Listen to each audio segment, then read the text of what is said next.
একদিন বল্টুর শিক্ষক বল্টুকে জিজ্ঞেস করলেন, বল্টু বলো তো আম উপরের দিকে না পড়ে নিচের দিকে পড়ে কেন? তখন বল্টু বলল, স্যার উপরে খাওয়ার মানুষ নেই তাই। শিক্ষক তখন একটু রেগে গিয়ে বললেন, এই শিখছিস?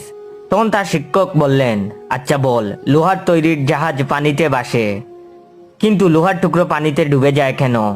তখন বল্টু বলল, লোহার তৈরি জাহাজ ভেসে থাকে কারণ এর চালক আছে, কিন্তু লোহার টুকরার চালক নেই, তাই এটা ডুবে যায়। তখন তার শিক্ষক বললেন, তোর মাথায় ডাস্টার মারবো হারামি। তার শিক্ষক বললেন, আচ্ছা এবার বাংলা দ্বিতীয় পত্র বের কর, ক্রিকেট রচনাটা লেখ, সময় মাত্র 30 মিনিট। কিছুক্ষণ পর বল্টু খাতা জমা দিল। স্যার তো অবাক, এত তাড়াতাড়ি রচনা লেখা হয়ে গেল। শিক্ষক তখন কৌতূহল সহকারে পড়ল বল্টু কি লিখেছে। বল্টু লিখেছে, ফেলা শুরু এবং আকাশে মেঘলা মেঘলা ভাব, ডট ডট ডট।